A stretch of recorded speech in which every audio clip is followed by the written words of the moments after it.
globo ocular, desde la parte externa hasta la parte interna, la primera capa que vamos a ver es una capa fibrosa que va a formar la esclera y la córnea transparente, ¿verdad?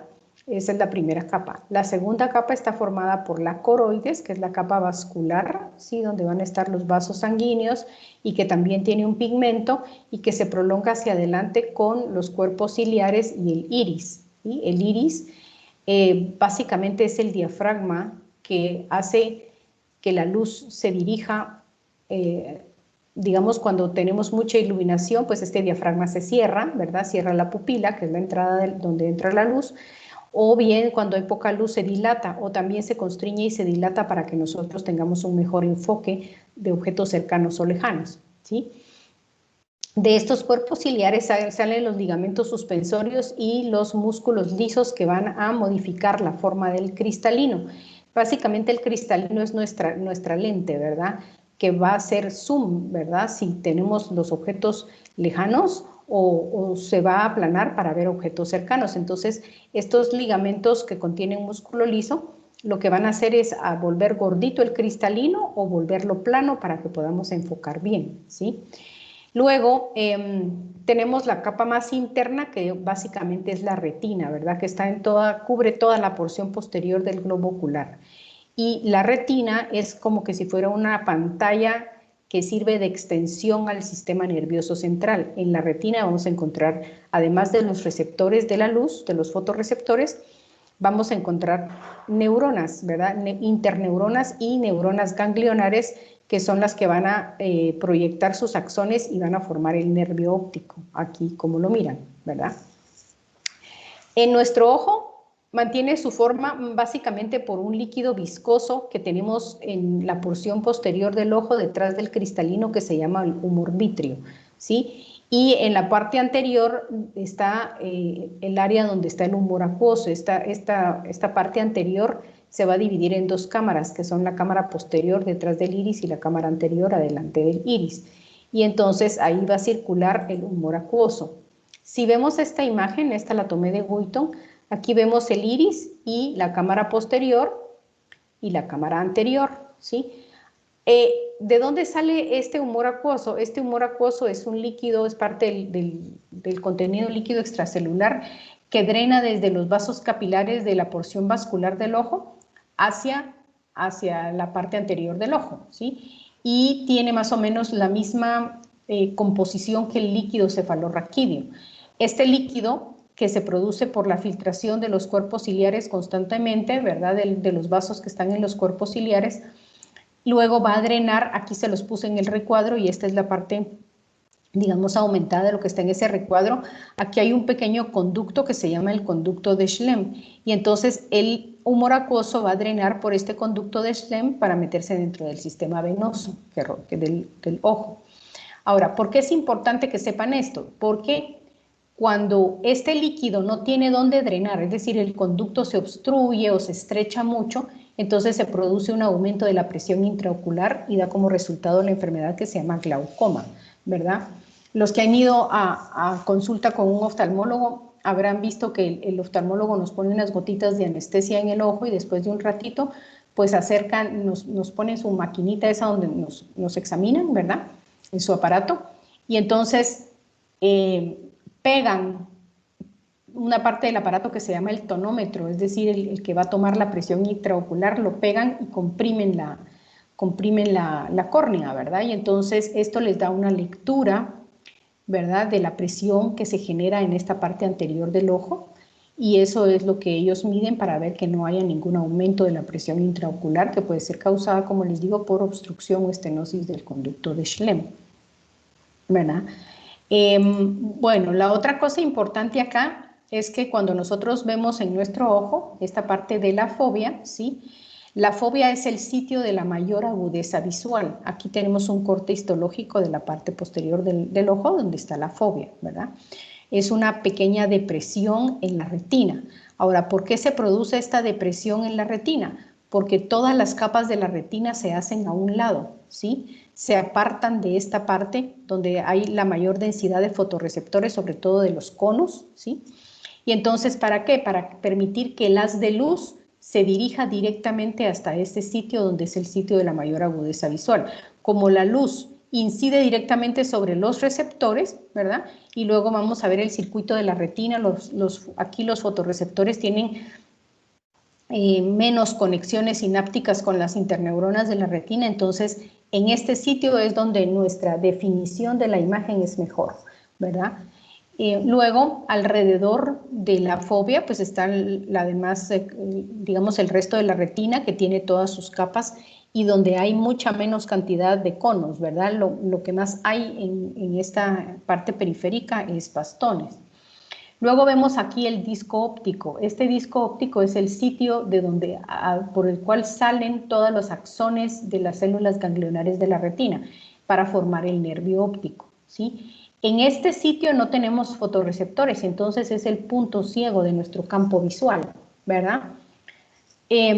¿Cómo podemos comprobar que realmente ahí tenemos un punto ciego? Pues les invito a que hagan un experimento, ¿verdad? Ustedes toman una cartulina grande y la ponen sobre la mesa o bien en una pizarra de regular tamaño, que tenga el tamaño como de una cartulina, ¿verdad?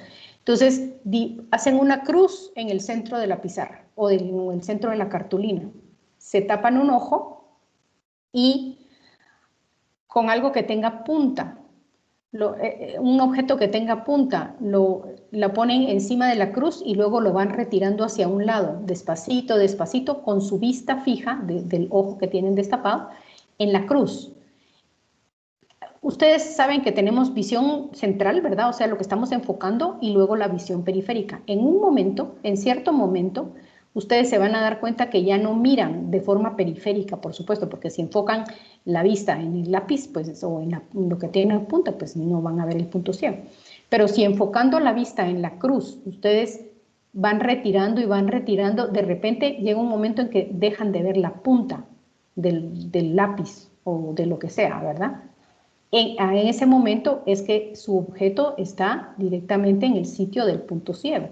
Entonces ustedes no pueden ver la punta. Ahora, ¿cómo es que en nuestra visión normal podemos ver toda la imagen completa sin tomar en cuenta lo del punto ciego? Porque el punto ciego de un ojo es compensado por la retina del otro lado, donde está el objeto enfocado y que no es el punto ciego. Entonces, nuestro cerebro también tiende a completar las imágenes, ¿verdad? ¿Sí? Entonces, esa es la razón por la cual en la visión normal nuestro cerebro anula el punto ciego y completa la imagen, ¿sí? ¿Ok? ¿Alguna pregunta? Muy bien. Sigamos entonces. Cuando uno mira la retina con un oftalmoscopio, eso eventualmente lo van a tener que practicar cuando evalúen, hagan un examen físico de un paciente, ¿verdad? Sobre todo cuando están en medicina interna o si alguien tiene la oportunidad de hacer un electivo en oftalmología y rotar por ahí. Uno toma un oftalmoscopio, que es un aparatito plano con una lucecita y con una pequeña lente donde uno, como médico examinador, va a poder ver hacia adentro del ojo con aumento, del ojo del paciente. La única cuestión es que hay que explicarle al paciente que tiene que enfocar su vista en otro objeto lejano, ¿verdad? Por ejemplo, le dicen, mire a la pared de enfrente, y no que fije su vista en la luz del oftalmoscopio, porque si no, no se mira bien, ¿verdad? Y entonces uno se tiene que acercar mucho, acercar la cara de uno con la cara del paciente para poder enfocar la retina. Sí, es un examen complicado de hacer, ¿verdad? Hay que practicar mucho para poder, y que el paciente colabore y no fije su vista en la luz, ¿verdad? Pero sí se logra. Y entonces esto es lo que nosotros vemos con un oftalmoscopio, ¿sí? Aquí podemos ver esta parte de acá, se llama la mácula, ¿verdad? Aquí lo tienen en este dibujo, la mácula. Y en el centro de la mácula está la fóvea. Esta es la parte deprimida que decimos, ¿verdad? Donde está la mayor densidad de receptores. Este se llama disco óptico. Aquí en el disco óptico salen todas las fibras ganglionares, esto es donde está nuestro punto ciego, ¿sí? Salen todas las fibras de las células ganglionares y además entran los vasos sanguíneos a la retina, los que van a nutrir la retina, ¿verdad? Y entonces es importante hacer un examen oftalmoscópico, sobre todo en pacientes que tienen hipertensión o que tienen diabetes, porque la hipertensión y la diabetes tiende a dañar la microcirculación y estos son vasitos capilares, ¿verdad? Bueno, esta es la arteria de la retina, una pequeña arteriola en la retina, y entonces, y luego forma la red capilar, ¿verdad? Que luego también se mete dentro de la capa de la coroides. Ahora, ¿qué es lo que pasa? Estos vasitos se dañan con diabetes o con hipertensión no controlada, y entonces empiezan a romperse y se forman pequeñas hemorragias en la retina, y esto es lo que se llama una retinopatía, ¿verdad? Diabética o hipertensiva. Y entonces es importante porque eventualmente pueden dañar la mácula y hacer que los pacientes tengan ceguera, ¿sí? Entonces es importante en estos pacientes, sobre todo si son diabéticos hipertensos de larga duración, siempre hacer un examen oftalmoscópico del paciente o referirlo con un oftalmólogo también, ¿verdad? Los oftalmólogos ya no usan un oftalmoscopio así como el clínico que uno usa normalmente, sino usan una lente, ¿verdad? Y generalmente le dilatan la pupila al paciente, les ponen gotas que dilatan la pupila y entonces ya es más fácil que poder visualizar adecuadamente la retina, ¿verdad? Aunque uno no tenga ningún problema, siempre es bueno hacer un chequeo de vez en cuando de la salud visual, ¿sí? Y luego más con esto del uso de las pantallas que pueden afectar un poco nuestra vista, ¿verdad? Bueno, aquí les puse esta imagen que es el espectro visual de nuestros ojos, ¿verdad? Acuérdense que la luz es onda, es una onda de energía que se llama onda electromagnética. Y estas ondas, la longitud de la onda es medida en nanómetros, ¿verdad? Y cada longitud de onda nos va a dar un espectro del color, ¿sí? Entonces nosotros tenemos entre 700 y 400 nanómetros de capacidad visual. Aquí dice hasta 380 la luz violeta, ¿verdad? Pero más o menos, ¿sí? Entre 700, aquí nos daría como unos 750 a 380 nanómetros. En su libro dice 700 a 400, más o menos es parecido, ¿verdad? Y entonces esto es lo que nosotros podemos visualizar. No podemos ver ni la luz infrarroja ni la luz ultravioleta. Esta es nuestro espectro visual, ¿verdad? La máxima sensibilidad escotópica. Escotópica es la luz, es la visión cromática, ¿verdad? La visión con luz. Y, perdón, al revés, la visión fotópica es la visión con luz y la visión escotópica es con oscuridad, ¿verdad? Y entonces nosotros podemos ver esto ahora. Cuando estamos en oscuridad, como son nuestros bastones los que funcionan, los bastones solo tienen un tipo de pigmento. Y entonces lo que vamos a ver va a ser en este espectro de luz, ¿verdad? Y entonces no vamos a poder ver colores, ¿sí? En cambio, los conos tienen tres tipos diferentes de pigmentos que absorben diferentes longitudes de onda y entonces ahí es donde tenemos visión cromática, ¿sí? ¿Ok? Bueno, vamos a ir a hablar de las capas de la retina ahorita. ¿Alguien tiene una duda? Bueno. No, doctora, doctora. Ok, entonces aquí tenemos, esta es la imagen que tienen en su libro de las capas de la retina. Aquí están las 8 capas que distingue Constanzo de la retina, ¿verdad? Viéndolo, o sea, tomándolo desde la parte externa hasta la parte interna, ¿sí? La capa de células pigmentadas, la capa de los fotorreceptores, estos son los segmentos externos de los fotorreceptores. La tercera capa es la capa nuclear externa. Aquí están básicamente el cuerpo celular de los fotorreceptores, donde están los núcleos y los organelos. Después está la capa plexiforme externa, que es donde están las sinapsis entre los fotorreceptores y las interneuronas bipolares y horizontales, ¿verdad? Aquí tenemos interneuronas. Acuérdense que las interneuronas son las primeras células que procesan la información que reciben los receptores, ¿verdad? Entonces, aquí tenemos esta sinapsis en la capa plexiforme externa. En la capa nuclear interna están los cuerpos celulares de las interneuronas, ¿verdad? Y aquí vamos a distinguir también otra interneurona que son las células amacrinas, ¿sí? Entonces tenemos tres tipos de interneuronas, bipolares, horizontales y amacrinas. Luego está la capa plexiforme interna, que es donde están las sinapsis entre las interneuronas y las células ganglionares. Luego está la capa de células ganglionares. Las células ganglionares son literalmente las neuronas de primer orden de la retina, ¿sí? Entonces es como similar al ganglio de la raíz dorsal, ¿sí? Y estas van a mandar sus axones a través de la capa de las fibras ópticas, los axones hasta el disco óptico, que es donde salen para formar el nervio, ¿sí? Ahora, todas estas sinapsis que vemos aquí, estos axones son bien cortitos, los axones de los fotorreceptores, de las interneuronas de la retina, todos estos son axones cortos. Entonces, todas estas fibras están no mielinizadas. Y las fibras de las células ganglionares están no mielinizadas hasta que salen de la retina, hasta que salen del ojo y forman el nervio óptico. Ya el nervio óptico ya está mielinizado, ¿sí? Aquí no. ¿Por qué no necesitan ser mielinizadas estas fibras? Uno, porque si no es otra capa que impediría un adecuado acceso de la luz hasta los fotorreceptores, ¿sí? Luego, las distancias son tan cortas que con corrientes electrotónicas locales es que se puede transmitir la información visual, ¿verdad? Hasta que ya sale el nervio óptico, como ya el nervio óptico tiene que recorrer una distancia mayor, entonces ya las fibras se mielinizan. Esta otra imagen, no está aquí. Bueno, aquí había otra imagen de la retina, pero no sé qué la hice. Bueno, aquí está el cuadrito. Hay otras células que se llaman células ganglionares, células de Müller, son células de sostén y son células de la glía, que se reconocen en la retina, ¿verdad? Y que son de sostén, ¿sí? Células de Müller se llaman, ¿sí? Ahora, una de las cosas importantes que hacen estas células pigmentadas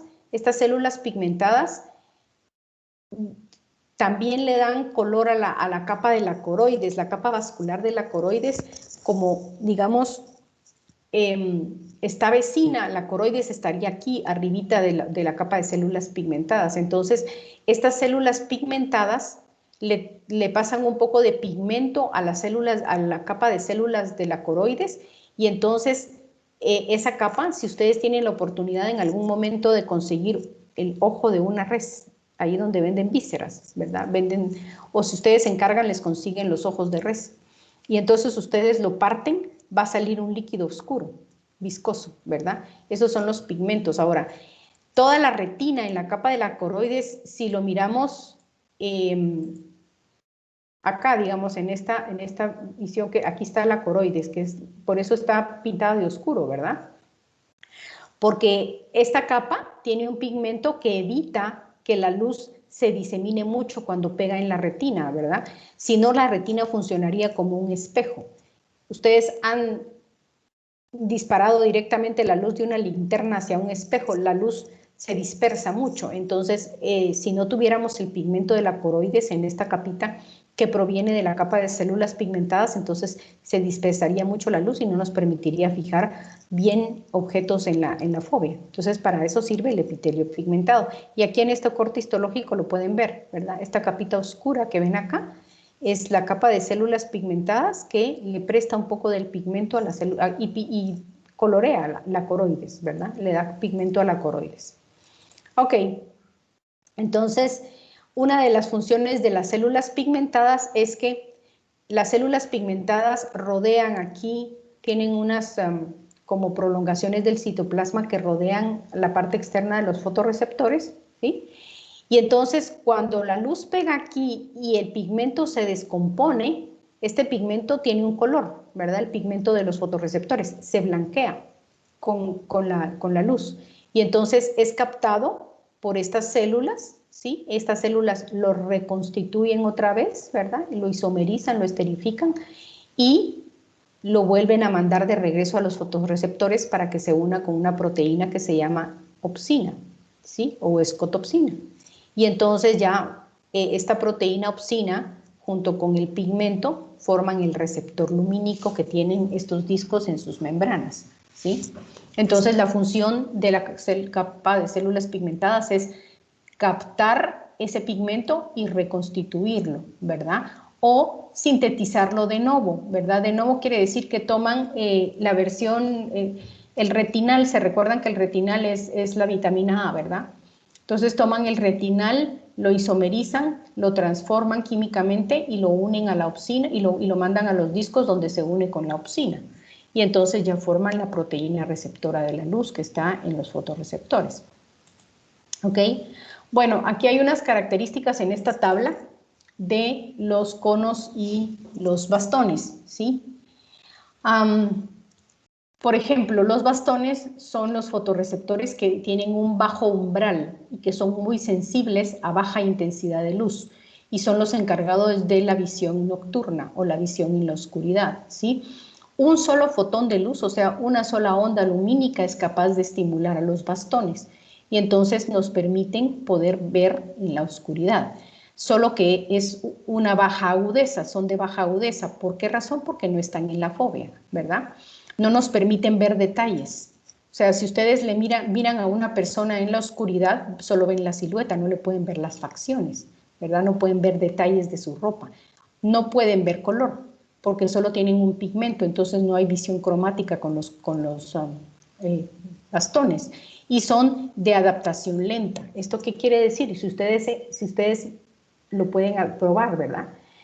Entran a una habitación oscura y tienen que quedarse un ratito quietos para poder empezar a ver. Al principio no vemos nada, ¿sí? Conforme son estimulados los bastones y estos empiezan a ser estimulados por la baja cantidad de luz y empieza la transducción visual, entonces ya empezamos a ver, ¿verdad? Entonces se adaptan lento. Ahora, los conos... Disculpe, doctora. Dígame. Tengo una duda. Es que Ajá. una vez estaba leyendo que las personas que tienen una pigmentación azul en los ojos pueden ver de mejor manera en la oscuridad. ¿Eso es cierto y cómo funciona? Tengo esa duda. ¿Cómo así una pigmentación azul? ¿Que tienen ojos azules, dice usted? Ajá. En realidad,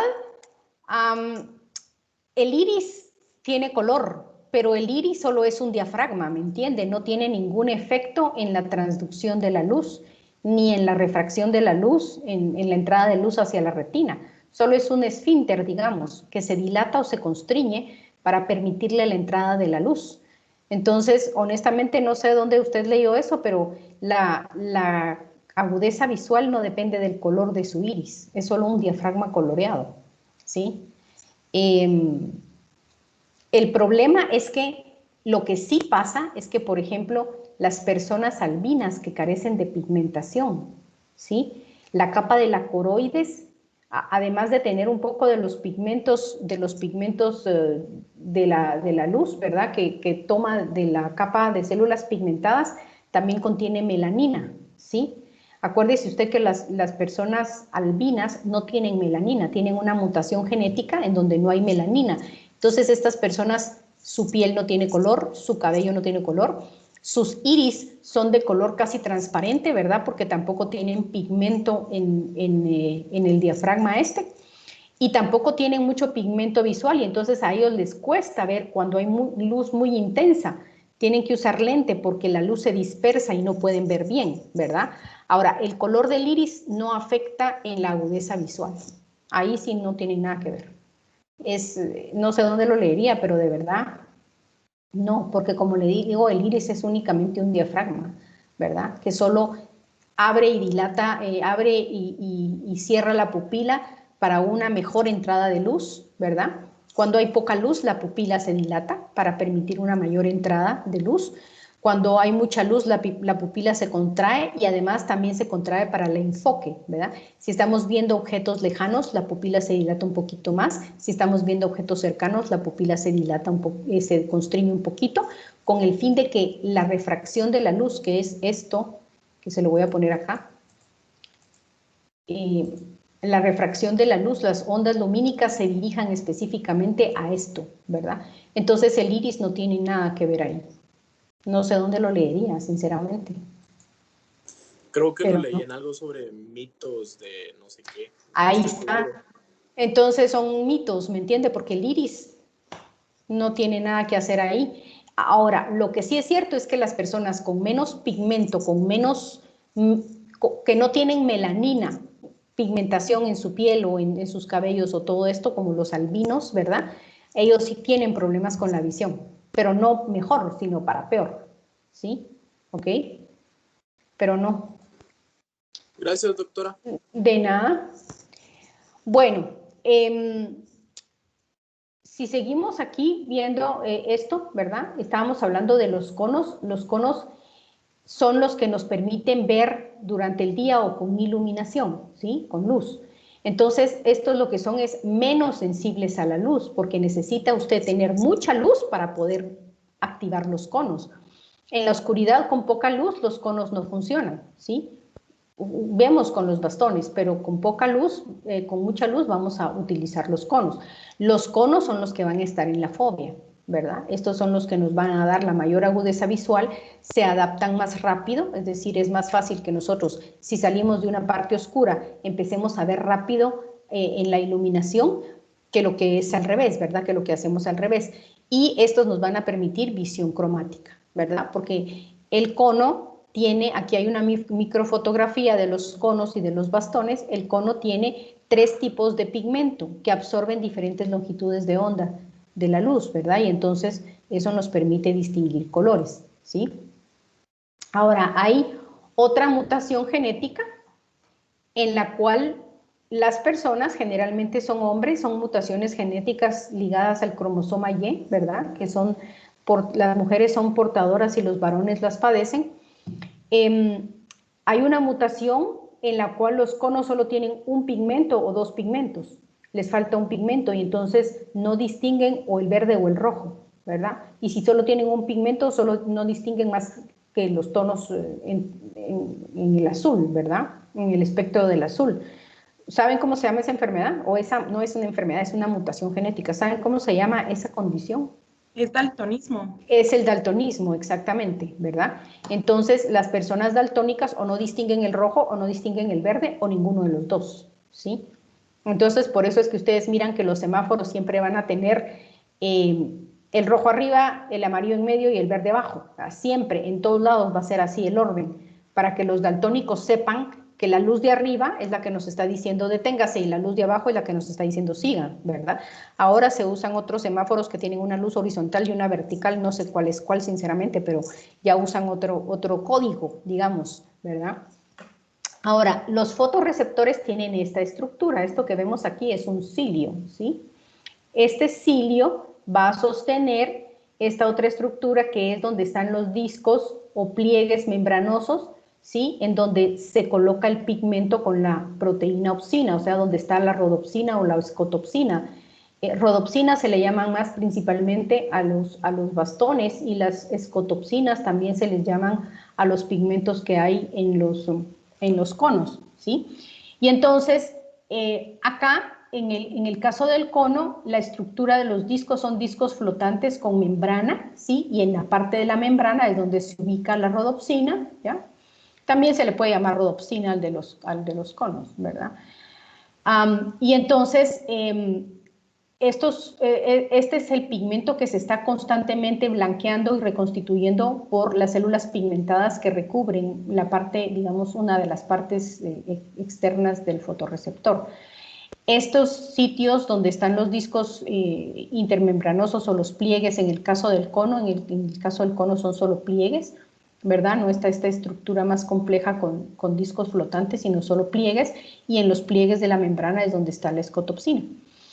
Y entonces, esto aquí sale el pigmento blanqueado y se va a las células pigmentarias y luego las células pigmentarias lo reconstituyen, lo saca y difunde nuevamente para colocarse junto con la opsina aquí, ¿verdad? Estos son los segmentos externos. Los segmentos internos básicamente es el cuerpo celular con el núcleo y las organelas del fotorreceptor, el pequeño, el cortito axón. Si ven ustedes, el axón del bastón es un poco más largo, el axón del cono es cortito, y luego está la terminal sináptica, donde están las vesículas con el glutamato, que es el neurotransmisor, ¿verdad? Y hacen sinapsis con las células bipolares principalmente, o las células horizontales, ¿sí? Ahora, ¿cómo se produce? Dígame. Sí, perdón, solo quiero ver si entendí. Los segmentos externos de los conos, si hay malformaciones, ¿es lo que causa el daltonismo o es de tanto? No es una malformación. En los conos no es que haya malformación en el cono. Lo que pasa es que nuestro cuerpo sintetiza esos, o más bien, digamos, a partir del retinal, ¿verdad? A partir de la vitamina A se sintetiza el pigmento, ¿sí? Y ese pigmento, en los conos hay 3 tipos de pigmento. que absorben diferentes longitudes de onda. Ahora, aquí no hay ninguna malformación, lo que hay es una mutación genética que hace que solo se sintetice un tipo de pigmento o dos en lugar de tres, ¿sí? Entonces, el fotorreceptor está bien, no está mal formado.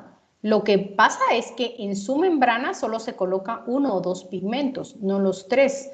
¿Por qué? Porque las células pigmentarias no lo sintetizan. Tienen una mutación genética que hace que no sinteticen los otros dos o uno. Y entonces ese pigmento no se va a colocar aquí porque no es sintetizado, ¿sí? ¿Ok? Ahora, pero no hay ninguna malformación con los fotorreceptores. Es básicamente la síntesis del pigmento que no está como, usted sabe que los cromosomas son como los chips, ¿verdad? No está el chip para la síntesis de los pigmentos, solo para uno, para dos, cuando deberían de ser tres, ¿verdad? Y entonces esto es lo que evita que uno pueda tener visualización de los colores o que los daltónicos los puedan tener, pero no es que los fotorreceptores estén mal formados, ¿sí? ¿Ok? Ya le entendí, muchas gracias, doctor. Ok. Bueno. Doctora, disculpe. Dígame. Entonces, los fotorreceptores transmiten sinapsis, o sea, son como neuronas modificadas o algo así. No son neuronas, son receptores, son células especializadas que van a recibir la luz, generar una transformación química de un pigmento que absorbe la luz y van a transmitir la señal electroquímica a través de la terminal sináptica. Así como los mecanosensores que usted tiene en la piel, como los cuerpos de Pacini, los corpúsculos de Ruffin y todas esas cosas que son células especializadas que sirven como receptores mecánicos. Estos son receptores de energía electromagnética, ¿verdad? Pero no son neuronas. Neuronas son las demás células, ¿sí? ¿Ok? Sí, doctora, muchas gracias. Ok, de nada. Bueno, entonces, ¿qué pasa con el proceso de la transducción de la luz? Este es un poco complicada la cosa, ¿verdad? Porque cuando no estamos viendo nada, cuando tenemos los ojos cerrados o estamos en oscuridad total, absoluta, ¿verdad? Nuestra célula fotorreceptora está teniendo una entrada constante de una corriente de sodio. ¿De dónde sale esta corriente de sodio? De la sodio-potasio ATPasa, ¿sí? Entonces entra una corriente de sodio constantemente aquí y entonces este fotorreceptor se mantiene parcialmente despolarizado, más o menos a 35 milivoltios, digamos, menos 35 milivoltios, ¿sí? Antes de seguir aquí les quiero aclarar una cosa. En la retina no se van a producir potenciales de acción, ¿sí? Solo se van a producir corrientes subumbral, corrientes que pueden ser despolarizantes o hiperpolarizantes. En el caso del fotorreceptor es una corriente hiperpolarizante, ¿sí?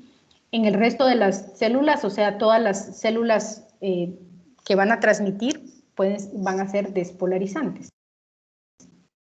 Entonces aquí no son potenciales de acción. Ahora, en el fotorreceptor hay una entrada constante de sodio que está generando una corriente iónica despolarizante que se llama corriente de oscuridad, así le pusieron, ¿verdad? Y entonces, cuando el fotorreceptor es expuesto a la luz, como vemos aquí, ¿verdad? Este es el nombre químico del pigmento, 11-cisretinal más opsina forman la rodopsina, ¿verdad? Entonces, cuando el pigmento 11-cisretinal absorbe la luz, va a empezar a una transformación química del pigmento, ¿verdad? Aquí están, esto no se lo tienen que aprender, solo deben de saber que empieza a transformarse de 11-cis de rodopsina, ¿verdad? A prelumirrodopsina, a lumirrodopsina, a metarrodopsina 1, metarrodopsina 2. Y hasta terminar en un compuesto químico que se llama 11-transretinal o todo transretinal también, ese es el otro nombre, ¿sí? En este momento, cuando alcanza el estadio de todo transretinal, se blanquea el pigmento ya pierde su color y se suelta de la opsina, y entonces aquí es donde es captado por las células pigmentarias, ¿verdad? Bueno, entonces, cuando el pigmento llega a esta fase de metarrodopsina 2, entonces ocurre una cosa, y aquí está nuevamente. Estos numeritos son por los numeritos de la explicación que tienen en su libro de texto, ¿sí? Entonces aquí vemos cómo está la rodopsina, que es la proteína junto con el pigmento, ¿verdad? absorbe la luz y empieza la transformación química de 11 cisretinal hasta llegar a todo transretinal. Pero cuando alcanza la fase de la metarrodopsina 2, esta rodopsina que está acoplada a una proteína G, ¿verdad? Esta proteína G le pusieron el nombre de transducina, se activa. Es activada la transducina. Cuando estamos en corriente de oscuridad, la transducina está inactiva. Miren, aquí está unida a GDP. Aquí tenemos una enzima que se llama fosfodiesterasa y aquí tenemos el canal de sodio que está siempre abierto. Esto es en corriente de oscuridad, ¿verdad? Aquí está entrando constantemente el sodio en este canal. Ahora, ¿qué es lo que mantiene abierto este canal? Una guanililciclasa que está transformando el GMP en el GTP en GMP cíclico constantemente. Y este GMP cíclico es el que mantiene abierto el canal de sodio. Ahora, cuando entra la luz y es absorbida por la rodopsina, empieza la transformación química del pigmento.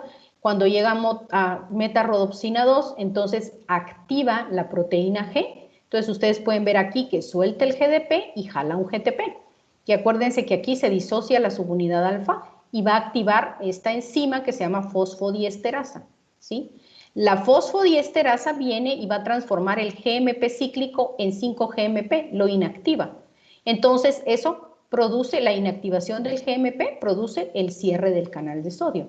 Y entonces, ¿qué pasa con el fotorreceptor? Se hiperpolariza, ¿sí? ¿Ok? Una vez que se hiperpolariza el fotorreceptor, cuando estamos en corriente de oscuridad y el fotorreceptor está parcialmente despolarizado, ¿sí? Está liberando de forma continua glutamato, ¿sí? Todo el tiempo está liberando glutamato. Cuando se hiperpolariza el fotorreceptor, disminuye la liberación de glutamato. Ojo que no cesa, solo disminuye, ¿sí? Disminuye la cantidad de vesículas liberadas. Y entonces, ¿por qué no cesa por completo? Porque el fotorreceptor, supónganse, está en corriente de oscuridad, está a menos 35 milivoltios, ¿verdad? Dependiendo la cantidad de luz que le entre, se va a hiperpolarizar a menos 55 milivoltios, pero nunca llega a un estado de hiperpolarización que hace que cese la liberación del glutamato. Entonces, el glutamato solo disminuye su liberación, ¿verdad? Y entonces como está haciendo sinapsis con células bipolares y células horizontales, que estas sí ya son neuronas, ¿verdad? Son interneuronas. Entonces, estas células bipolares van a tener dos tipos de receptores, un receptor ionotrópico, ¿sí? Y un receptor metabotrópico. ¿Cuáles son los receptores ionotrópicos? ¿Se acuerdan? Los canales iónicos regulados por ligandos. Sí, exactamente. Exactamente. Más que regulados por ligandos, son canales receptores, algo así como el receptor de acetilcolina, ¿sí? Del músculo. Pero sí, ¿verdad? Es un canal iónico que es a su vez canal y receptor. Ese es un receptor ionotrópico. ¿Y el metabotrópico? ¿Cuál es el metabotrópico? ¿Son regulados por proteínas G? Exactamente, son los que están acoplados a proteína G. Entonces, en las células bipolares y horizontales vamos a tener dos de estos receptores, ¿verdad? Un ionotrópico y un metabotrópico. Cuando disminuye la liberación de glutamato, el receptor ionotrópico se inhibe, ¿sí? Mientras que el receptor metabotrópico se excita, ¿sí? Y entonces, el que se inhibe, pues no transmite nada, y el que se excita, pues sí transmite, ¿verdad? Y entonces así es como se da la transducción de la luz. Así es como una célula hiperpolarizada, como es el receptor, que disminuye la liberación de glutamato, porque todos los fotorreceptores se hiperpolarizan. En algunas células bipolares van a producir inhibición y en otras van a producir excitación. Y entonces, ¿esto para qué nos sirve entenderlo? Nos sirve entenderlo, para los campos receptores. Aquí les puse un circuito de la retina. Esta es imagen de Bernie Levy, ¿sí? Este circuito de la retina nos muestra las conexiones que hay en la fóvea, que son la vía directa, y en el resto de la retina, que son la vía indirecta. Entonces, aquí está la entrada de luz, si se fijan ustedes. Y entonces, cuando da en el fotorreceptor, este fotorreceptor de la vía directa, que es la de la fobia, está conectado con una célula bipolar y una célula horizontal, ¿sí? Y acá, esta célula bipolar está conectada con dos células ganglionares. Entonces, como esta conexión va casi que de uno en uno, nuestra agudeza visual y definición de imágenes es excelente. Este es el circuito de la fobia. Ese es el circuito de la retina, ¿verdad? Aquí vemos una célula bipolar y una célula horizontal conectadas con el fotorreceptor, pero esta célula bipolar se conecta con estas células que se llaman amacrinas, ¿verdad? En Bernie Levy mencionan otra interneurona que es mucho menos común, que se llama interplexiforme, pero en Constanzo no la mencionan porque son muy poco comunes, ¿verdad? Entonces, aquí vemos que la conexión de la bipolar es no va a ser directamente con las ganglionares, sino con las células amacrinas. Y entonces las células amacrinas son las que ya hacen sinapsis con la célula ganglionar. Ahora, como aquí hay más conexiones, la definición visual en el resto de la retina no es tan exacta como en la fobia, ¿verdad? Entonces esta es la que llaman la vía indirecta o una vía donde hay muchos más sinapsis, ¿verdad? No van uno en uno como en esta vía.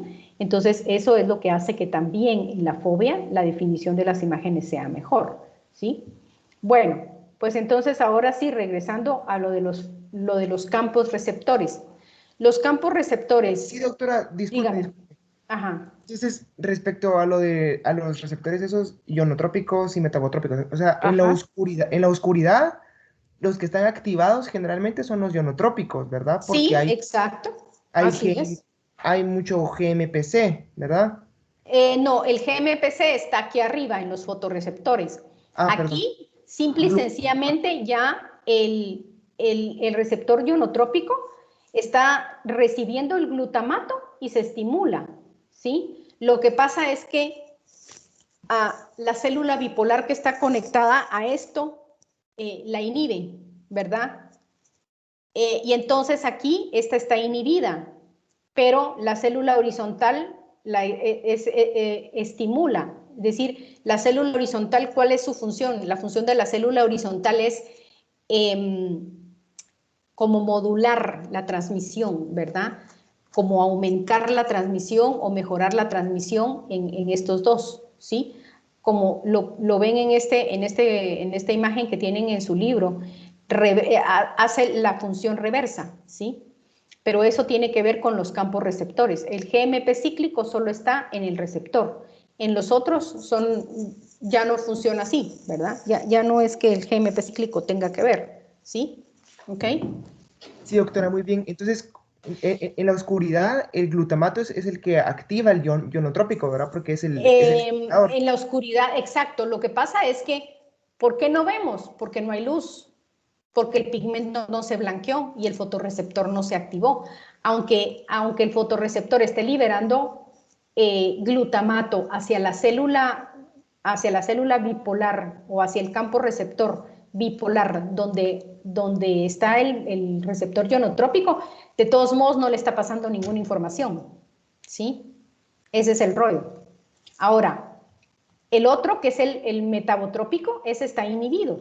Ahora, ¿por qué se inhibe si está recibiendo glutamato constantemente? Porque entonces, como está recibiendo glutamato constantemente, seguramente ese receptor está insensibilizado.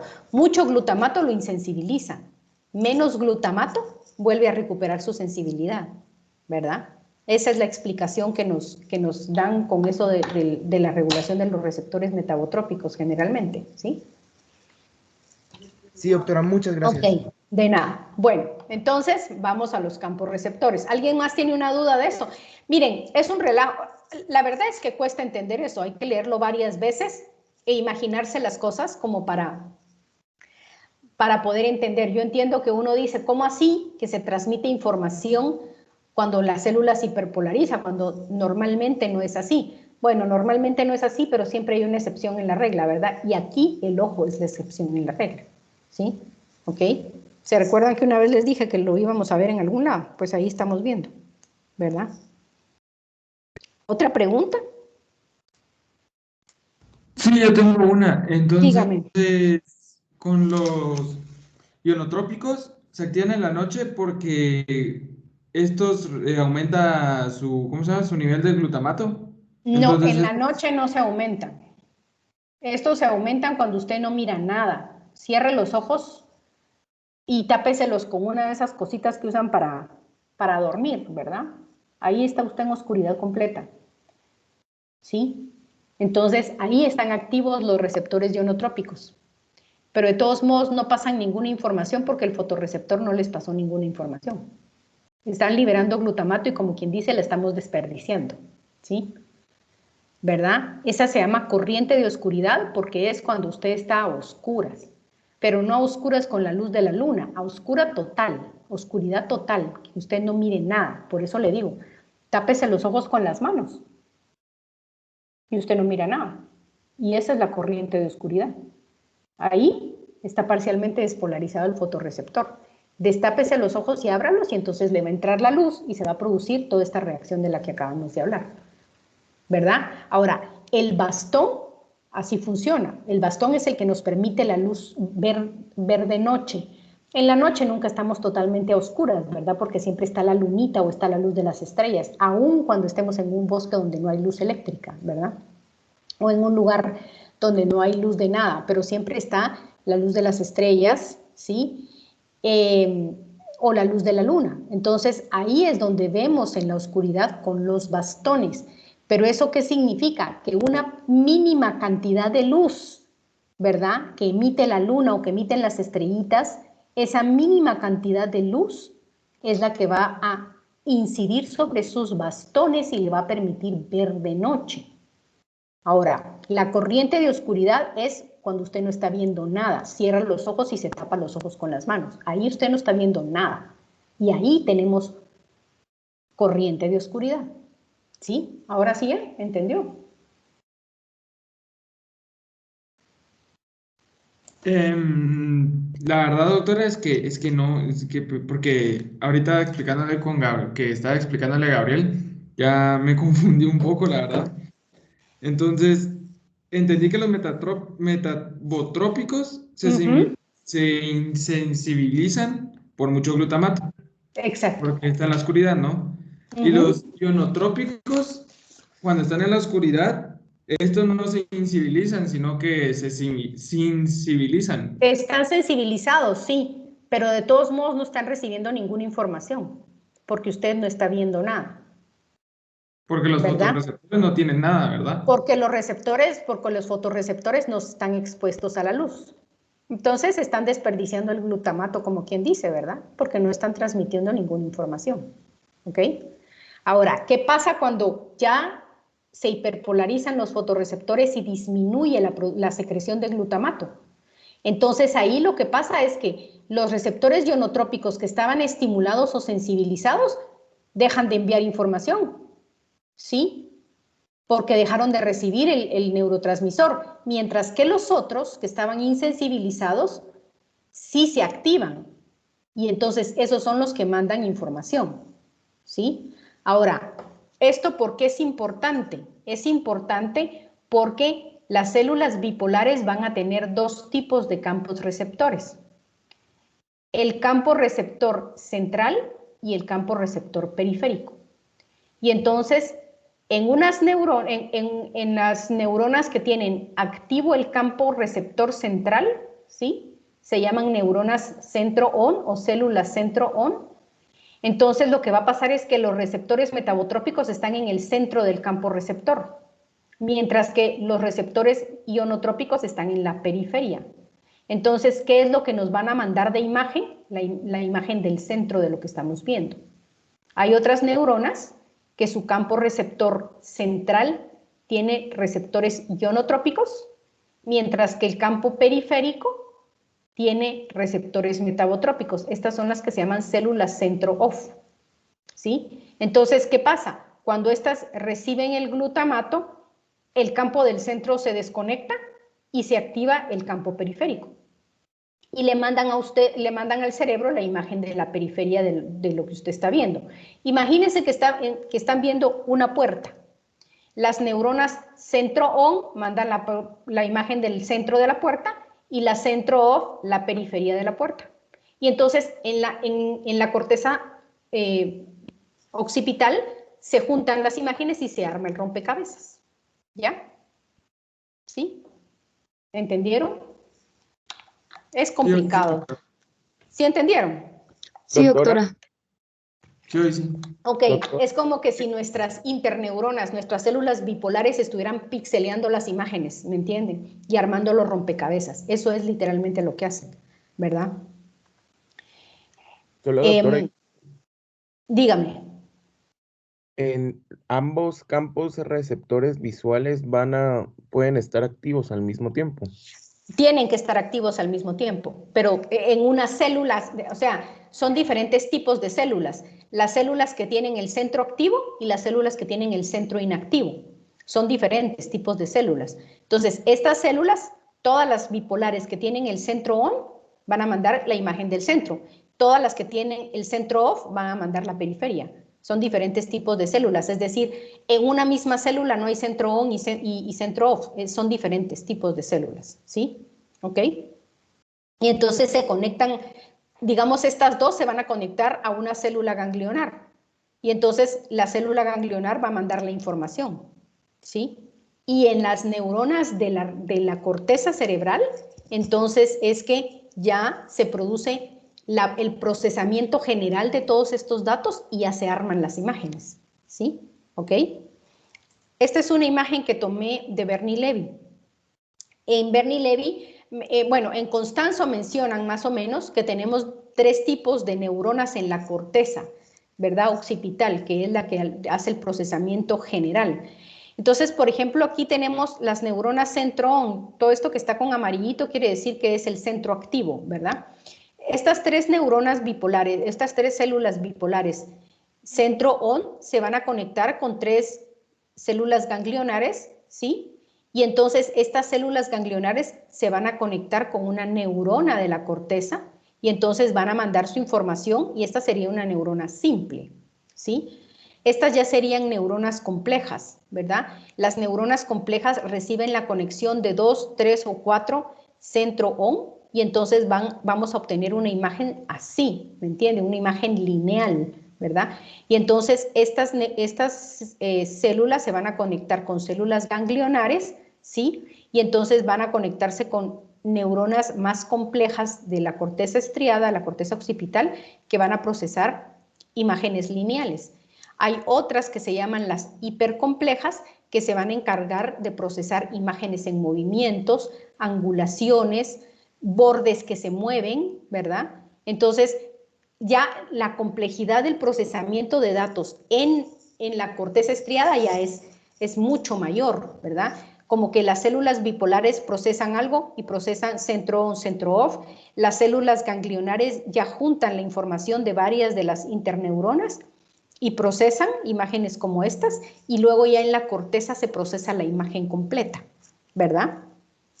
¿Sí? Entonces, en la corteza estriada también se va a recibir información y van a haber células específicas, columnas de células específicas dedicadas a procesar cada color o combinación de colores, ¿verdad? ¿Sí? Y armar el rompecabezas de toda la imagen que estamos viendo, ¿ya? ¿Ok? Pero eso ya se va a producir hasta en la corteza visual, ¿sí? En la retina solo se van a procesar campos receptores y la conjugación de campos receptores para formar ciertas imágenes, y el procesamiento total se va a dar en la corteza estriada. Incluso, recuérdense que nuestro ojo es como una cámara, ¿verdad? Cuando la imagen entra y se proyecta en la retina, se va a proyectar invertida, tanto en sentido horizontal como en sentido vertical. Es decir, si vemos un arbolito, en la retina se va a proyectar al revés, el arbolito boca abajo, digamos cabeza abajo, ¿sí? Cuando ya la imagen se va a través de las vías ópticas, entonces la corteza estriada le va a dar la vuelta y va a procesar la imagen en la dirección que tiene que ir, ¿sí? ¿Ok? Es compleja, el procesamiento visual es complejo. Eso sí, no les digo que no, porque es complicado entenderlo, ¿sí? ¿Alguien tiene alguna otra duda?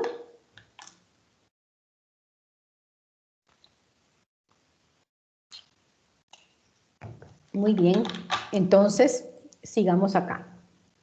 Bueno, la vía óptica, vamos a revisar la vía óptica, ¿sí? Aquí tenemos una imagen que es la que tienen en su libro, y entonces tenemos los campos visuales, ¿verdad? Nuestros campos visuales los vamos a dividir en dos, el campo temporal y el campo nasal. Y nuestra retina también la vamos a dividir en retina temporal y retina nasal, ¿sí? Esto con el fin de poder entender el entrecruzamiento de fibras. Aquí tenemos las células ganglionares ilustradas, ¿sí? Entonces ven ustedes cómo el campo nasal, aquí es donde empieza la inversión de las imágenes, ¿verdad?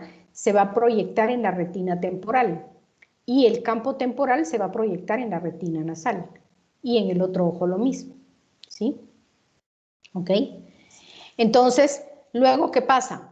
Las fibras de las células ganglionares van a salir a través del nervio óptico y van a formar el nervio, ¿verdad? Todos los axones de las células ganglionares van a formar el nervio que llega al quiasma óptico, ¿sí? El quiasma óptico es la región donde se produce la decusación parcial de las fibras del nervio óptico. ¿Por qué parcial? Porque únicamente se van a entrecruzar las fibras que vienen de la mitad nasal. Estas se van a cruzar acá, en el quiasma, ¿sí? Mientras que las que vienen de la mitad temporal de la retina van a seguir ipsolaterales, o sea, en su mismo lado, ¿sí? Bueno, entonces, del quiasma óptico, las fibras van a formar lo que se llama el tracto óptico. Y el tracto óptico va a ser, estos axones van a hacer sinapsis en el tálamo, en el núcleo geniculado lateral. Así se llama el grupo el núcleo donde está el grupo de neuronas que se encargan de la transducción visual, núcleo geniculado lateral, ¿sí? Y entonces de aquí salen las neuronas de segundo orden de la vía visual hacia la corteza occipital formando el tracto genículo calcarino, ¿verdad? Así se llama, genículo calcarino. Y entonces se van hacia la corteza occipital, que es donde se procesa la información visual, ¿sí? Aquí tienen otra diapositiva, ¿verdad? En donde están nuevamente las fibras, los axones de la mitad temporal, ¿sí? Que siguen ipsolaterales, que son aquí las rojitas, y las de la mitad nasal, que se cruzan en el quiasma óptico. Y entonces, primero van a formar el tracto óptico y después el tracto genículo calcarino, ¿sí? Cuando ya salen del tálamo, ¿verdad? Ahora, si se fijan, aquí pusieron algunos axones que hacen sinapsis en esta estructura que se llama el colículo superior. ¿Se recuerdan que cuando vimos mesencéfalo se miraban ahí tres bultitos que son los colículos, ¿verdad? En el colículo superior también hacen sinapsis algunas fibras de estos tres núcleos, estos tres nervios que son el nervio oculomotor, el troclear y el abducens.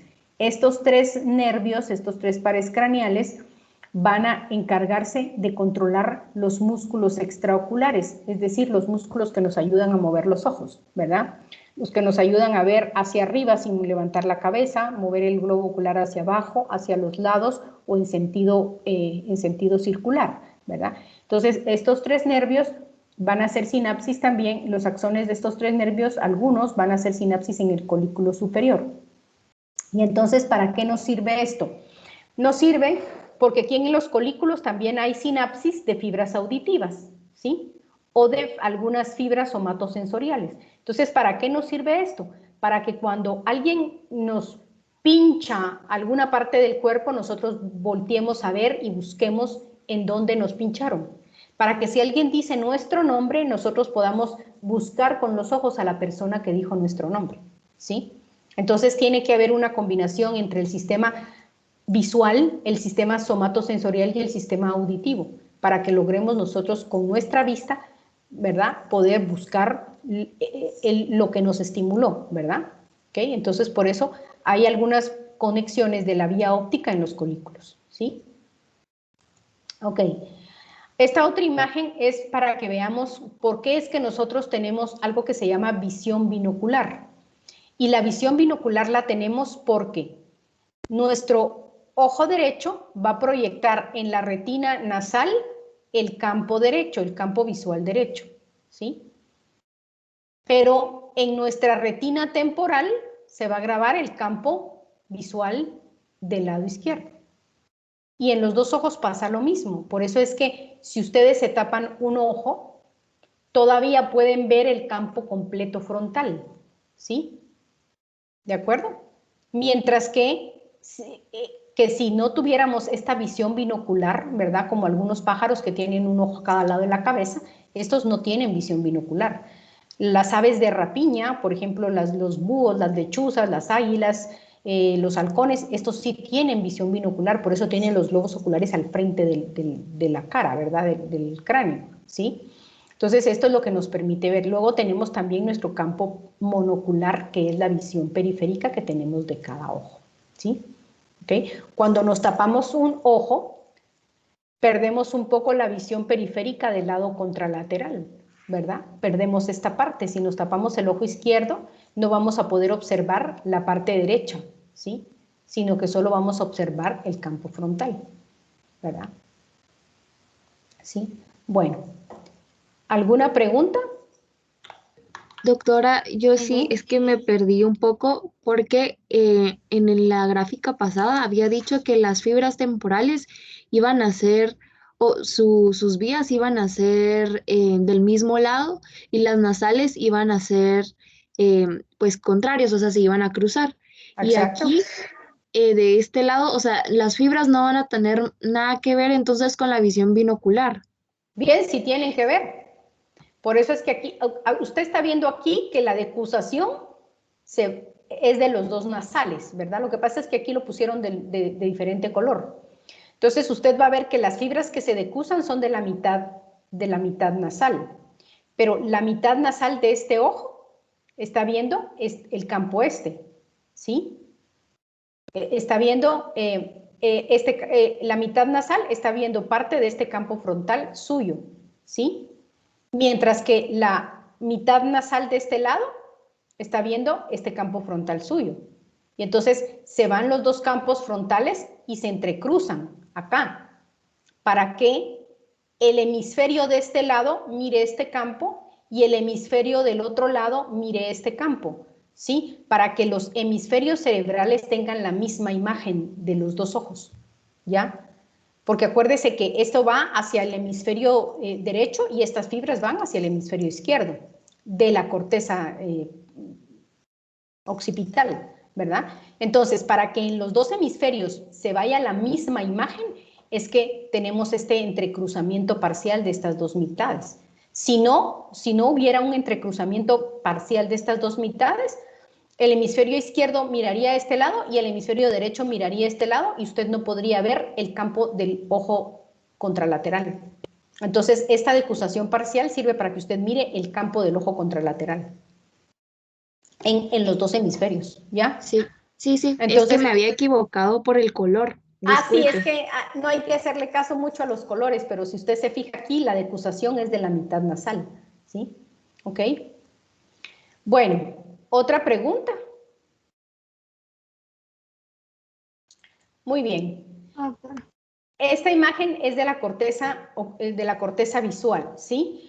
La corteza visual la vamos a ver en dos circunvoluciones, que son la circunvolución cuneiforme y la circunvolución lingual del lóbulo occipital, ¿sí? Esta gran sección que vemos aquí es la que correspondería a esta parte de acá, a la mácula, ¿verdad? Esta parte de acá, 3 y 4, es lo que corresponde a la visión binocular. Y la parte 5 y 6 a la porción monocular, o sea, la visión periférica de cada ojo, ¿sí? ¿Okay? Ahora, esto porque es importante que lo miremos aquí, y esto es en cada hemisferio, ¿verdad? En cada hemisferio cerebral, porque luego viene esta otra imagen que es tal vez un poquito más completa de la que tienen en su libro de texto, que son las semianopsias o los defectos visuales que se pueden producir si hay lesiones en alguna de las vías ópticas que tenemos acá, ¿verdad? Entonces, si se dan cuenta, aquí solo nos están ilustrando una lesión unilateral, ¿verdad? Lesiones unilaterales, ¿sí?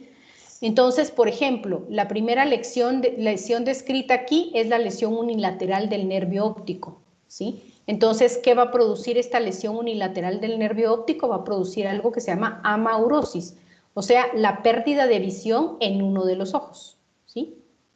¿Ya? Tenemos la ceguera de un ojo aquí con una lesión del nervio óptico unilateral. Ahora, ¿qué pasa si tenemos una lesión en el quiasma? Acuérdense que aquí es donde se produce la decusación parcial, ¿sí? Y entonces lo que se va a producir es una hemianopsia bitemporal, ¿sí? Acuérdense que la mitad nasal va a proyectar la imagen del campo temporal, ¿sí? Entonces, por eso es que si tenemos una lesión en el quiasma, va a afectar las fibras que se decusan y entonces vamos a tener pérdida de los campos temporales, bilaterales, ¿sí? De aquí en adelante las lesiones van a ser bilaterales, ¿ya? Por esta decusación de fibras que existe aquí, en el quiasma. ¿Qué pasa si tenemos una lesión unilateral de la vía óptica, o sea, aquí, ¿sí? Vía o tracto óptico? Después de la decusación parcial, vamos a tener una hemianopsia homónima bilateral, ¿sí? Como aquí ya están entrecruzadas las fibras, entonces vamos a tener pérdida de la visión de un campo nasal y de un campo temporal, ¿sí? ¿Ok? Luego, tenemos lesión unilateral en el cuerpo geniculado externo, cuerpo geniculado lateral, nos va a dar una cuadranopsia superior derecha homónima, o sea, esto es lo que vamos a tener si tenemos una lesión en el cuerpo geniculado. Si tenemos una lesión acá, en el tracto genículo calcarino, vamos a tener una cuadranopsia, ¿sí? Homónima inferior. Si tenemos una lesión en el lóbulo, en una parte del lóbulo occipital, pero no tan posterior, sino que, digamos, en el área de la visión binocular, ¿sí? En 6 acá, tendríamos esto, que es hemianopsia homónima bilateral sin lesión macular. O sea, ustedes ven que está conservada el área de la mácula.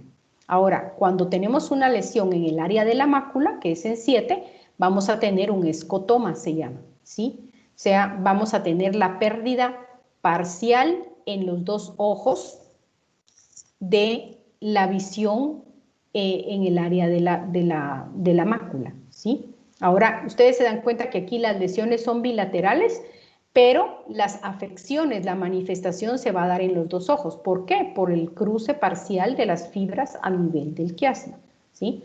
Ahora, una que no está aquí, pero que es importante porque es una lesión algo frecuente, ¿sí?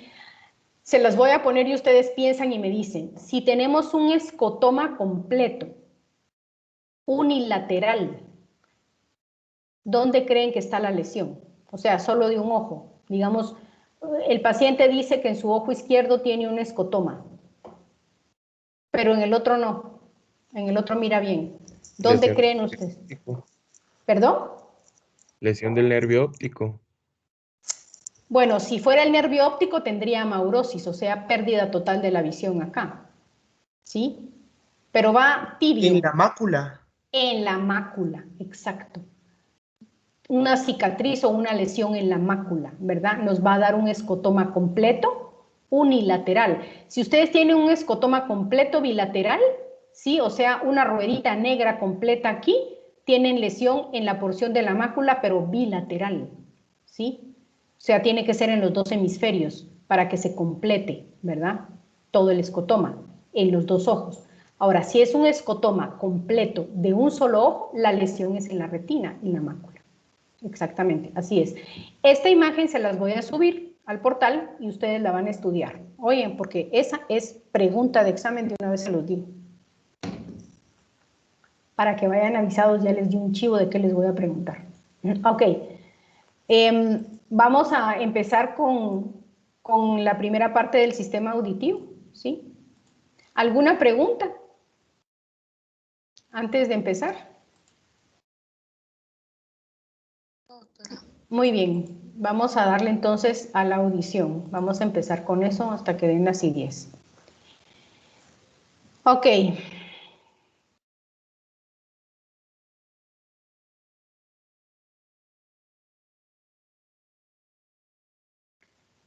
Bueno, aquí tenemos una imagen donde está la anatomía del sistema auditivo, ¿sí?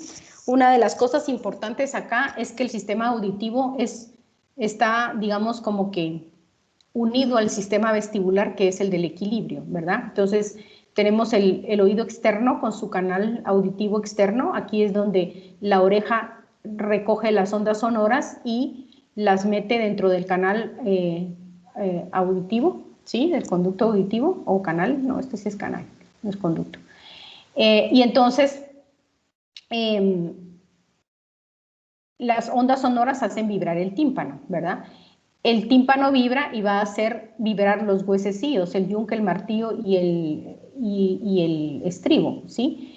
Y este estribo está pegadito a una membrana que se llama la ventana redonda y entonces va a hacer vibrar el líquido que está en la cóclea, ¿verdad? Ya este es el oído externo, este es el oído medio y este es el oído interno, ¿sí? Aquí vamos a tener aire y aquí vamos a tener aire. Ahora, en esta parte de la cóclea, aquí, esto va a estar lleno de líquido, ¿verdad? Y entonces, vamos a ver que estos dos órganos, el órgano del equilibrio y el órgano de la audición, están formados por una parte ósea, ¿sí? Y una parte membranosa, ¿sí? En la cóclea, la parte ósea es este caracolito que ven aquí. Y la parte membranosa es lo que está dentro del caracolito, que básicamente es esto que estamos viendo aquí, ¿verdad? En los canales semicirculares, que es lo que vamos a ver en la próxima clase, vamos a tener también una parte membranosa metida por aquí y la parte ósea, que son estos canales, ¿ya? Ambos sitios tienen líquido adentro, ¿verdad? En la cóclea vamos a tener un lugar donde está la perilinfa y la otra es otro donde hay otro líquido que se llama endolinfa, que tienen diferente concentración. ¿Sí? Bueno, entonces aquí hay una animación para que más o menos miren cómo se da el proceso, ¿verdad? El tímpano y los huesecillos sirven como un amplificador del sonido, ¿verdad? El conducto auditivo sirve para concentrar las ondas sonoras y el tímpano vibra, hace vibrar los huesecitos, hace vibrar el estribo, y el estribo cuando vibra sobre la ventana redonda, la ventana oval va a hacer vibrar el líquido que está aquí adentro, ¿sí? El líquido que está aquí adentro va a mover unas membranas y eso es lo que se va a traducir en la sensación auditiva, ¿sí? El octavo par craneal, que es el nervio auditivo y vestibular, está dividido en dos ramas. Uno que va a transducir las ondas sonoras, que es el nervio auditivo directamente, y el otro que va a transducir los movimientos, ¿verdad?, para el equilibrio, y que se van a diferente lugar, ¿verdad? Estos son propioceptores básicamente, mientras que esto es un transductor del sonido, ¿sí? Bueno, hay que definir primero qué es el sonido para que vayamos entendiendo un poquito. Y el sonido básicamente son ondas de compresión y descompresión. ¿Cómo así? ¿Verdad? Cuando ustedes hacen vibrar un objeto, este objeto también al momento de moverse hace vibrar el medio que le rodea. En este caso es el aire, ¿verdad? Pero lo mismo pasa si ustedes lo hacen en el agua o si ustedes golpean el piso, también se va a producir vibración porque nada es tan sólido, ¿verdad? Entonces la vibración se va a producir en un medio sólido, ¿sí? Entonces el sonido, las características del sonido van a depender de las cualidades de la onda, que es esto que vamos a describir al rato, y del medio en que se propaga, ¿sí? Se va a propagar, el sonido se propaga más rápido en un medio sólido, que entre más viscoso es el medio, más rápido se propaga la onda sonora, ¿verdad? Entonces se propaga más rápido en sólido o en agua que en el aire, ¿sí? Y si no, aquella charada de las películas de antes que decían que ponían el oído en el piso y podían detectar que venía un tren, que estaban cabalgando caballos, cosas así, porque es la vibración, ¿verdad?, del tren o la vibración de los golpes de las patas de los caballos en el suelo, ¿sí? Bueno, las cualidades de onda, ¿a qué se refiere? Se refiere al tono, a la intensidad y a la frecuencia. La frecuencia es la velocidad a la que viaja el sonido, en ciclos por segundo, y se mide en hertz, ¿verdad? Ciclos por segundo u ondas por segundo. Un hertz es una onda en un segundo, ¿sí? La intensidad se refiere a la amplitud de las ondas, que es básicamente el volumen, ¿verdad? Y se mide en decibeles. Y el tono, que tiene mucho que ver con la frecuencia, es la cualidad que lo clasifica entre graves y agudos. Entre más rápido viajan las ondas, más veloces son, más agudos son los tonos. Entre más lentas, más graves son los tonos, ¿sí? Y entonces, esto es una onda sonora, ¿verdad? Y aquí podemos ver un ciclo en una cantidad de tiempo, ¿sí? ¿Verdad? Esto es lo que definimos como hertz. Y la amplitud es qué tan alta es la onda, esto lo definen los decibeles, es el volumen, ¿verdad? Aquí vemos dos ondas sonoras, ¿sí? Esta es una y esta es otra, ¿sí? Ok, aquí les puse una tabla del nivel de intensidades de sonido que podemos detectar, ¿verdad? Obviamente, el umbral auditivo es a 0 decibeles, ¿sí? Y entonces aquí hay diferentes cosas, ¿verdad? Que es una respiración tranquila, una conversación normal está entre 40 a 60 decibeles, cuando hay mucha gente en una oficina, en el tráfico ligero, 50 a 60 decibeles, y así vamos, ¿verdad? El umbral del dolor, en su libro mencionan arriba de 120 decibeles, ya es el umbral del dolor, depende de la gente, ¿verdad? Pero en 140 decibeles definitivamente todo el mundo siente dolor, ¿sí? Por eso es que ustedes ven que, por ejemplo, las personas que trabajan en los aeropuertos, ¿sí? Y que están dirigiendo los aviones, pues se ponen auriculares, más que auriculares, para evitar el ruido, ¿sí? Martillos neumáticos, luego aquí está 180 decibeles, ya es la explosión de un volcán. Este volcán explotó a finales del siglo XIX, ¿verdad? Y generó tal cantidad de sonido que se oía a no sé cuántos kilómetros, miles de kilómetros de distancia, 200 decibeles las bombas atómicas, ¿verdad? Y en esta otra podemos combinar ya los decibeles con la frecuencia, ¿sí? Cuando las hojitas de los árboles se mueven por el viento, no está a ningún decibel, pero la frecuencia de la vibración es a 2000 Hz. Entonces podemos escuchar, ¿verdad? Podemos escuchar el susurro del viento en las hojas, porque las hace vibrar, ¿verdad? Y en que es una baja intensidad, pero la frecuencia a la que vibran es muy alta, ¿sí? El canto de las aves, 8000 Hz, más o menos a 10 decibeles, por eso es que es un sonido agradable, ¿verdad? Hablar en susurros también, más o menos 4000 Hz a 20 decibeles, y así un montón de cosas que vamos viendo acá, ¿verdad? El disparo de un arma de fuego es arriba de 120 decibeles, por eso si un arma de fuego es disparada muy cerca del oído, y por eso es que en los polígonos les ponen también orejeras, ¿verdad? Porque viaja a una muy alta frecuencia, ¿sí? La transmisión del sonido, y a una intensidad muy alta, ¿verdad? Dependiendo de dónde dispare uno el arma de fuego, ¿sí? Entonces, para que nosotros podamos escuchar, se tienen que combinar decibeles, o sea, intensidad con frecuencia del sonido, ¿sí? Ok, bueno, vamos a ir viendo aquí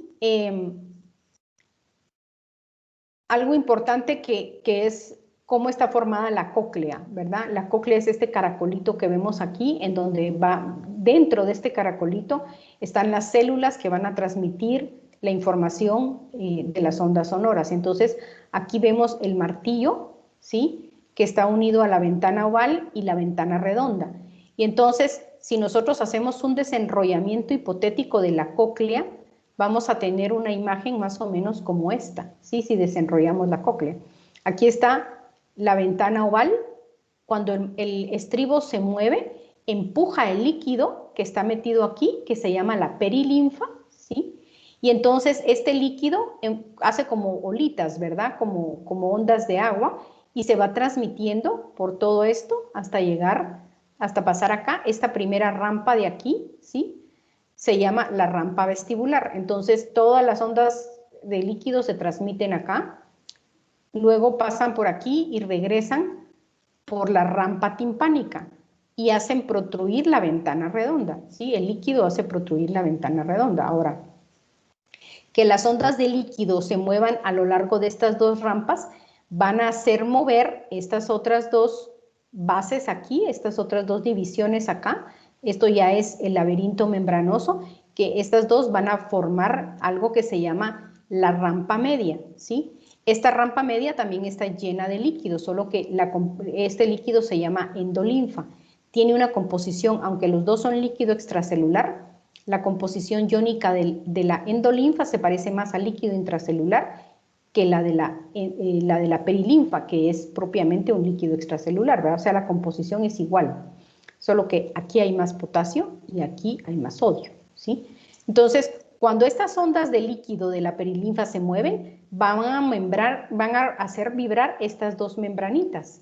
Y aquí es donde se encuentra el órgano de Corti. El órgano de Corti es el que se va a encargar de la transducción de las ondas sonoras, ¿sí? ¿Ok? Sí entendieron cómo se produce aquí toda la vibración de los líquidos, ¿verdad? ¿O no mucho? Sí, doctora. Va. Solo, doctora, Bueno, dígame. es que no entendí muy bien qué era el órgano de Corti. Ahorita vamos a ver qué es el órgano de Corti. Es que no se los he enseñado. Ahorita lo vamos a ver. Solo, doctora, Dígame. ¿en dónde es que dijo que había más potasio y en dónde había más sodio? La perilinfa, que es la que circula aquí, en estas dos rampas, esa tiene más sodio, o sea, es como cualquier líquido extracelular. Ahora, en la rampa media, acá, aquí, circula endolinfa. Esta endolinfa tiene más cantidad de potasio, tiene una composición diferente, ¿verdad? Entonces, aquí vemos nuevamente un corte cabal de la cóclea, del inicio de la cóclea, ¿verdad? La cóclea es todo esto que es el laberinto óseo, es decir, la parte externa que recubre todas las rampas y todo.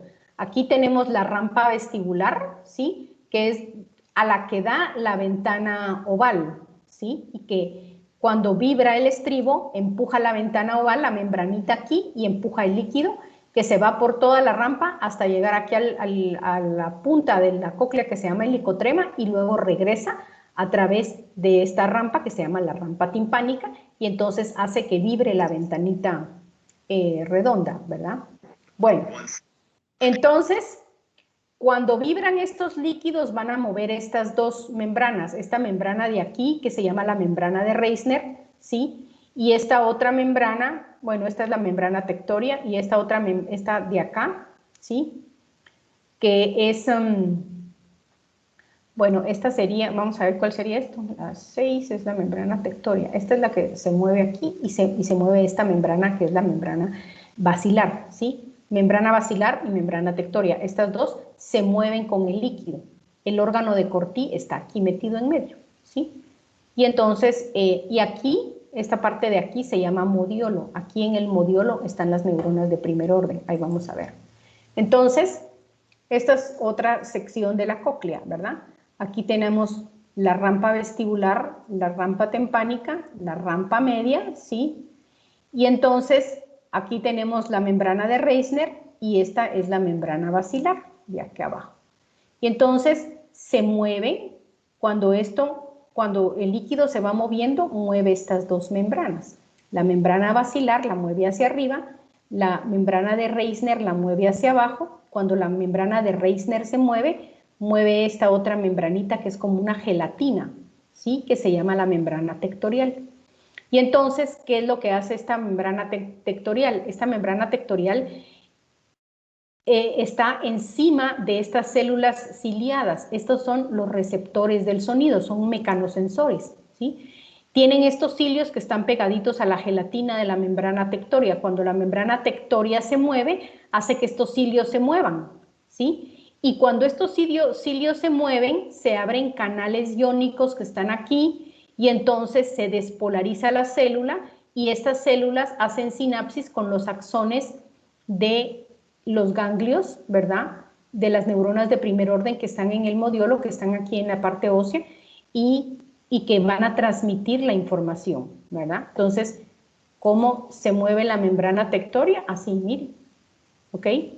Estas células ciliadas tienen un cilio grande. Cuando las células se mueven hacia el cilio grande, entonces es cuando se abren canales iónicos y se produce la transducción del sonido, ¿sí? Que es lo que vamos a ver en la próxima clase, para que ya, porque ya son las 12:10, ¿sí? ¿Alguna duda ahorita? Muy bien, entonces terminamos aquí, jóvenes. No, doctora. ¿No qué? Gracias. ¿No tienen dudas? Ah, va. Perfecto. No, En la semanal sí le podemos escribir, ¿verdad? Sí, me pueden escribir cuando quieran, no tengan ninguna pena. Si tienen dudas, si quieren que se las resuelva por correo, con mucho gusto yo se las resuelvo por correo, así es. Vuélvanle a dar una leidita ahora que ya tienen la explicación y entonces tal vez es más fácil entender, ¿verdad? ¿De acuerdo? Doctora, Dígame. una pregunta. ¿Al final qué día quedaron los cortos?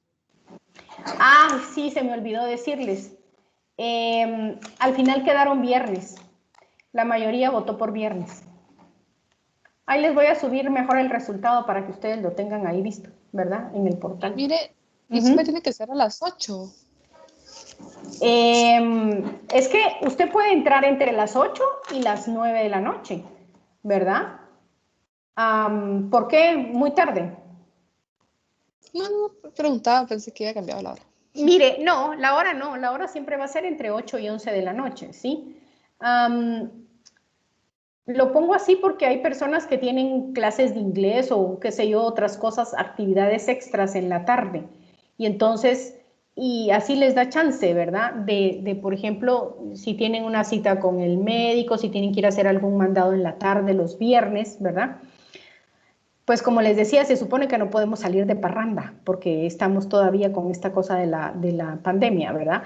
Pero si quieren salirse de parranda, pues váyanse de parranda, pero después de hacer el corto, es decir, a las 8 de la noche. O si su reunión social es antes, entonces tómense 10 minutitos o 15 minutos. 10 minutos es lo que normalmente ha durado. Enciérrense en un baño, en 10 minutos en el teléfono hacen el corto y ya, ¿verdad?